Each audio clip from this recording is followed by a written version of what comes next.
Peach फस। जो मुझे पीच फस से मसला है वो ये है कि उससे ऐसे लगता है जैसे मेरे मुंह पे टेक्सचर है, ऑल्दो इतना ज़्यादा नहीं है, ठीक है।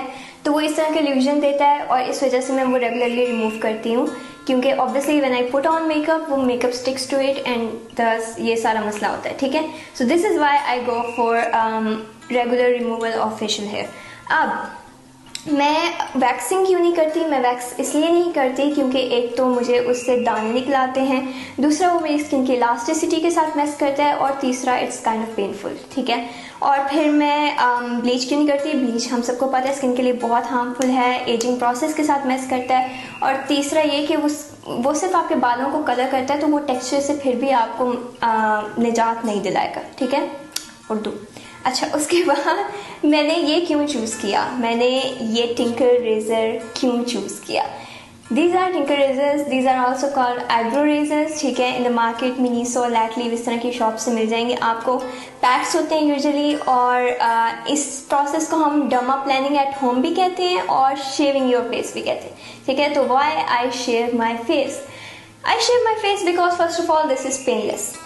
Secondly, this can be done at home by myself, मुझे प्रोफेशनल्स की ज़रूरत नहीं है। थर्डली, ये आपकी स्किन को फिजिकली एक्सफोलिएट भी कर देता है, ठीक है। आपकी स्किन के ऊपर जो टेक्सचर होता है, सारा कुछ होता है, डेड स्किन सेल्स होता है, ये उन्हें भी साथ साथ रिमूव कर देता है। विच रिमाइंड्स मी, अगर आप ये काम रेगुलर बेसिस पे कर रहे हैं तो आप स्क्रब्स वगैरह मत यूज़ करें, क्योंकि ओवर एक्सफोलिएशन भी कोई चीज़ होती है and you have to avoid it, ठीक है। उसके बाद इसके मुझे कोई कॉन्स नहीं है सिवाय इसके कि आप कट्स वगैरह खुदा न खास्ता लगा सकते हैं अगर आप केयरफुल नहीं है, so you have to be careful. अब इसके बाद मैं ये करती हूँ, I am so sorry for the continuous उसके बाद, लेकिन मैं ये प्रोसीजर जो है वंस अ मंथ करती हूँ। अच्छा, अब जो प्रिकॉशनरी मेयर्स हैं वो ये हैं कि आप जब ये प्रोसीजर करें, जब भी आपने 48 आवर्स तक कम अज़ कम डायरेक्ट सनलाइट में नहीं जाना, ठीक है।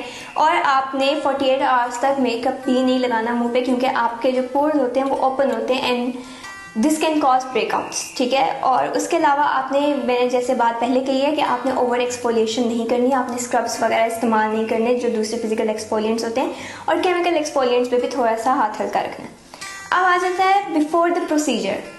अब I'm obviously going to give you a demo of everything that I do before the procedure and that I do during and after the procedure. शुरू करने से पहले I make sure कि मैं ये रात को कर रही हूँ, क्योंकि इसके बाद जो मैं स्किन केयर लगाती हूँ वो स्किन के अंदर ज़्यादा अच्छी सिंक होती है और उसमें कुछ नाइट टाइम प्रोडक्ट्स इस्तेमाल होते हैं, ठीक है। और फिर उसके अलावा मैं अपने जो आईब्रोज और अपर लिप्स के इर्द गिर्द बाल होते हैं, मैं उन्हें सबसे पहले रिमूव कर लेती हूँ ट्वीज़र या थ्रेड से, क्योंकि वो जो होते हैं वो थोड़े थिक होते हैं compare to the rest of the hair, तो उन्हें उस तरीके द गुड ओल्ड वेज ही बेहतर होती हैं। लेकिन I still go over with the razor in those areas, छोटे छोटे बालों को या फाइन बालों को रिमूव करने के लिए। उसके बाद I need to make sure कि मेरी स्किन थॉरली जो है वो साफ़ है, ठीक है। उसके लिए सबसे पहले मैं इस्तेमाल करती हूँ कोई भी मेकअप रिमूवर या माइसेलर वाटर, जैसे ये वाला है, ठीक है। ये गार्नियर का है, ऑयल इन वाटर है, आप सिंपल वाला इस्तेमाल कर लीजिए, टोटली अप टू यू, ठीक है। इससे मेरे मुंह पे अगर कोई रिमेनिंग मेकअप के स्पेक्स हैं या कुछ भी है या डर्ट है या पसीना है, वो सब मैं रिमूव करती हूँ। उसके बाद नेक्स्ट स्टेप आ जाता है चारकोल मास्क, ठीक है। सिवाय पील ऑफ मास्क के आप कोई भी चारकोल मास्क इस्तेमाल कर सकते हैं, ठीक है। मैं फ्रीमैन वाला यूज़ करती हूँ, आप लोरियल भी कर सकते हैं, कोई भी कर सकते हैं, ठीक है। लेकिन पील ऑफ मास्क आपने इस्तेमाल नहीं करने। Next step is washing your face. I use this beautify by Amla gentle cleanser. It is different from the face wash. You can use any face wash that works for you. It is not compulsory to use this one, but since it is a more potent formula and it is recommended to use only 2 to 3 times a week, I'm going to use this one because the more cleaner your skin is, the better. During the procedure, what I do is I use a good oil, ठीक है, organic, natural होना चाहिए, facial oil, और ये मैं इस्तेमाल करती हूँ portion by portion. For example, अगर मैं अपनी ये वाली चीक पहले कर रही हूँ तो मैं इस पे लगाऊंगी थोड़ा और इससे थोड़ा सा रब करूँगी और यहाँ पर मैं अपना वो रिमूवल वाला काम करूँगी।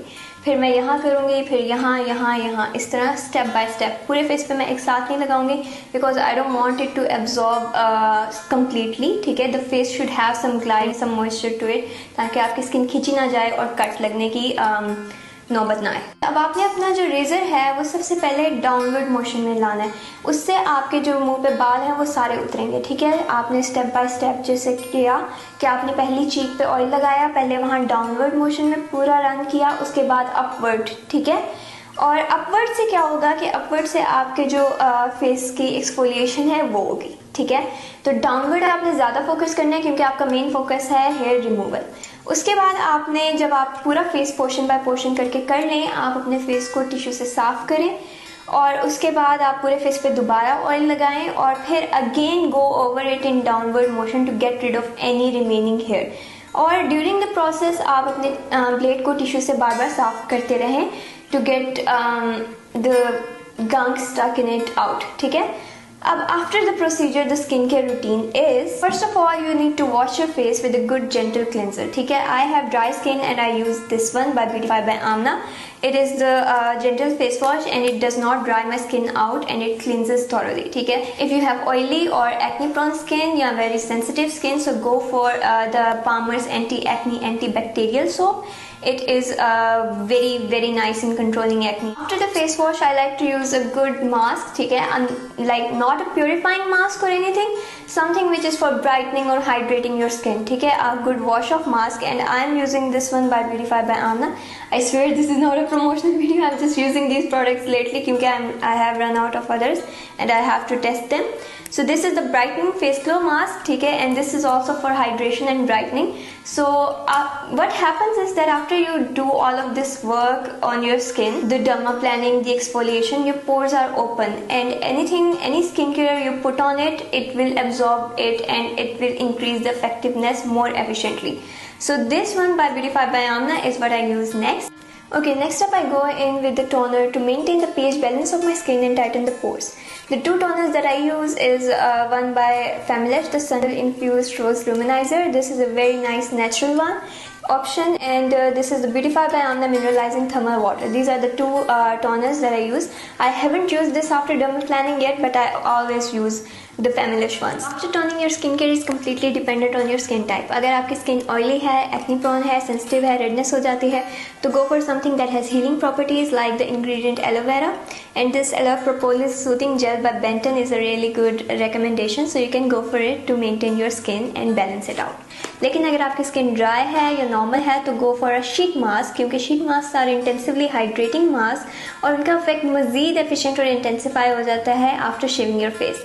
My sheet masks are mainly from Glamaxy, जो उनके glow boxes होते हैं. The glow box is a monthly subscription service, ठीक है, which has a bunch of masks, और the one that I'm going to use today is by Nature Republic. Okay, so this last step is completely optional, it's not compulsory. It is the application of a sleeping mask once the essence of your sheet mask is completely absorbed into the skin. This is by TM Global. It is the Snail and Azulin sleeping mask. I love this one for healing and hydrating my skin. You can use any by Tony Moly or other Korean brands, but a sleeping mask of any kind that works for you normally would work, ठीक है. Now this was how I shave my face. This was how I do the skincare before and after, all the precautionary measures and everything. Still, if you have any kind of question, any confusion, any query, please let me know in the comments down below. I'll be happy to answer. Bye.